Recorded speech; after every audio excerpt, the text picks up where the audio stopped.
Hello student, welcome to my YouTube channel biology all in one. आज इस video में हम आपको मेगा स्पोरोफाइल और मेगा स्पोरेंजियम के स्ट्रक्चर के बारे में बताएंगे कि किस तरह से ये दोनों स्ट्रक्चर जो हैं वो बनी हुई होती हैं। तो आइए दोस्तों, सबसे पहले हम बात करते हैं मेगा स्पोरोफाइल की कि मेगा स्पोरोफाइल क्या होती है। किसी फ्लावर में जो फीमेल रिप्रोडक्टिव स्ट्रक्चर होती है, उसी फीमेल रिप्रोडक्टिव स्ट्रक्चर को हम मेगा स्पोरोफाइल या फिर कार्पल बोलते हैं। जनरली क्या होता है, किसी फ्लावर के अंदर या तो एक सिंगल कार्पल होती है या फिर बहुत सारी कार्पल होती हैं। अगर किसी फ्लावर के अंदर एक सिंगल कार्पल प्रेजेंट होती है तो उस फ्लावर को हम मोनोकार्पेलरी फ्लावर बोलते हैं, और अगर किसी फ्लावर के अंदर बहुत सारी कार्पल प्रेजेंट होती हैं तो उस फ्लावर को हम मल्टी कार्पेलरी फ्लावर बोलते हैं।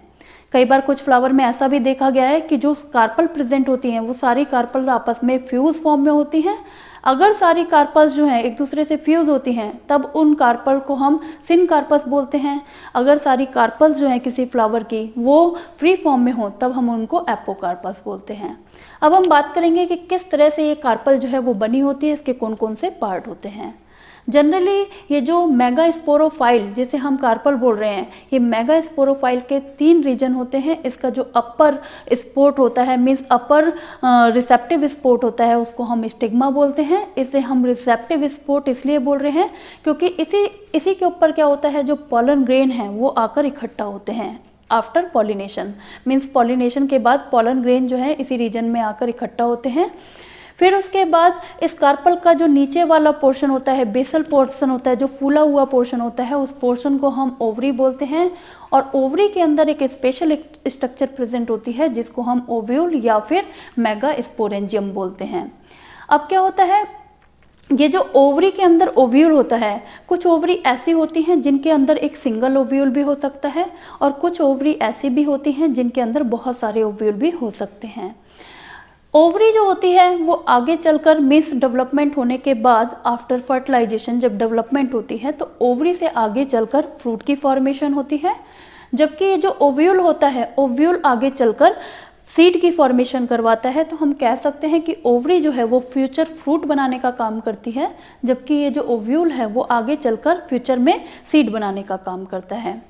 इस ओव्यूल के अंदर जब फर्दर डेवलपमेंट होती है तो इस ओव्यूल के अंदर एक एम्ब्रियो सैक की फॉर्मेशन होती है, और उस एम्ब्रियो सैक के अंदर एग सेल की फॉर्मेशन होती है। इस तरह से ये तीनों चीज़ें, मीन्स ये स्टिग्मा, स्टाइल और ओवरी, ये तीनों चीज़ें मिलकर किसी मेगा स्पोरोफाइल की स्ट्रक्चर को बनाती हैं। अब हम बात करेंगे मेगा स्पोरेंजियम की कि मेगा स्पोरेंजियम जो है वो कैसे बना होता है। मेगा स्पोरेंजियम को हम ओव्यूल बोलते हैं, जो कि एक स्मॉल स्ट्रक्चर होती है, ओवरी के अंदर प्रेजेंट होती है, and with the help of funicle एक प्लेसेंटा के साथ ये क्या रहती है, अटैच रहती है। हम कह सकते हैं कि ये जो फ्यूनिकल है, फ्यूनिकल क्या काम करती है, इस ओव्यूल को प्लेसेंटा के साथ जोड़ने का काम करती है ओवरी के अंदर। अब क्या होता है कि आफ्टर फ्यूनिकल, फ्यूनिकल क्या है, जो स्टॉक लाइक स्ट्रक्चर है, इसके बाद एक पॉइंट प्रेजेंट होता है जिसे हम हाइलम बोलते हैं।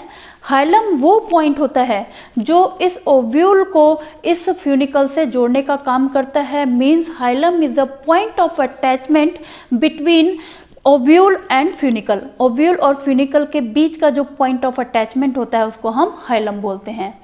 ओव्यूल जो है वो मेनली उसके 2 कंपोनेंट होते हैं, मीन्स 2 चीज़ों से मिलकर ओव्यूल की स्ट्रक्चर बनी होती है। इसमें क्या होता है, ये जो सेंट्रल, ये बीच में ये जो पैरेन्काइमेटस टिश्यू का जो मास होता है उसको हम न्यूक्लियस बोलते हैं, और न्यूक्लियस को कवर करने के लिए जो कवरिंग होती है उनको हम इंटेगुमेंट बोलते हैं। मीन्स ये जो ओव्यूल है कुछ लेयर से कवर होता है, उन लेयर्स को हम इंटेगुमेंट बोलते हैं। जनरली ये 2 लेयर से कवर होता है। एक इसकी जो अंदर वाली लेयर होती है उसको हम इनर इंटेगुमेंट बोलते हैं, और इसकी जो बाहर वाली कवरिंग होती है उसको हम आउटर इंटेगुमेंट बोलते हैं। और ये जो न्यूक्लियस होता है, न्यूक्लियस में क्या होता है, बहुत सारी पैरेन्काइमेटस सेल प्रेजेंट होती है। मीन्स न्यूक्लियस जो है वो पैरेन्काइमेटस सेल का बना होता है, जो कि बाद में डीजनरेट कर करके ये एम्ब्रियो सैक को क्या करती हैं, नरिश करने का काम करती हैं। मीन्स ये जो न्यूक्लियस में प्रेजेंट पैरेन्काइमेटस सेल होती हैं वो इसमें प्रेजेंट एम्ब्रियो सैक को नरिश करने का काम करती हैं। अब ये माइक्रोपाइलर एंड और चेलेजल एंड क्या होते हैं। माइक्रोपाइलर एंड वो रीजन होता है जहाँ पर क्या होता है, ये इंटेगुमेंट जो है वो अपसेंट होता है। मीन्स ये जो इंटेगुमेंट आप देख रहे हैं, इंटेगुमेंट जो है यहाँ से प्रेजेंट है और कुछ रीजन जो है वो इंटेगुमेंट जो है वो कवर नहीं करता। न्यूक्लियस के कुछ रीजन को ये इंटेगुमेंट कवर नहीं करता। तो न्यूक्लियस का वो रीजन जहाँ पर इंटेगुमेंट अपसेंट होता है उस रीजन को हम माइक्रोपाइल रीजन बोलते हैं। और opposite to the micropylar end के जस्ट अपोजिट साइड में जो एंड प्रेजेंट होता है उस एंड को हम चलेजल एंड बोलते हैं। माइक्रोपाइलर एंड हम ऐसा भी कह सकते हैं कि माइक्रोपाइलर एंड किसी ओव्यूल का वो रीजन होता है जहाँ से कोई पॉलन ट्यूब जो है वो इस ओव्यूल के अंदर एंटर करती है। यहाँ पर ये जो मैंने डायग्राम बनाया हुआ है ये एनाट्रोपस ओव्यूल का है और ये जो मैंने डायग्राम बनाया हुआ है इसके अंदर ये ऑर्थोट्रोपस ओव्यूल का है। मीन्स इरेक्ट ओव्यूल का। क्योंकि कई बार ऐसा होता है कि ओव्यूल जो है इस फॉर्म में होता है, डायरेक्ट इरेक्ट होता है और कई बार ऐसा भी होता है कि वो थोड़ा सा घूमा हुआ होता है। तो अगर ओव्यूल जो है वो घूमा हुआ है ओवरी के अंदर तब हम उसको एनाट्रोपस ओव्यूल बोल देते हैं और अगर ओव्यूल जो है वो इरेक्ट फॉर्म में है तब हम उसको ऑर्थोट्रोपस ओव्यूल बोलते हैं। इस तरह से ओव्यूल की जो है वो स्ट्रक्चर बनी होती है। मीन्स माइक्रोस्पोरेंजियम की स्ट्रक्चर बनी होती है। आई होप दोस्तों आपको ये वीडियो और ये दोनों स्ट्रक्चर बहुत अच्छे से समझ आए हैं। अगर ये वीडियो आपको समझ आया है तो इस वीडियो को लाइक और शेयर करें और हमारे चैनल को सब्सक्राइब करें। Thank you.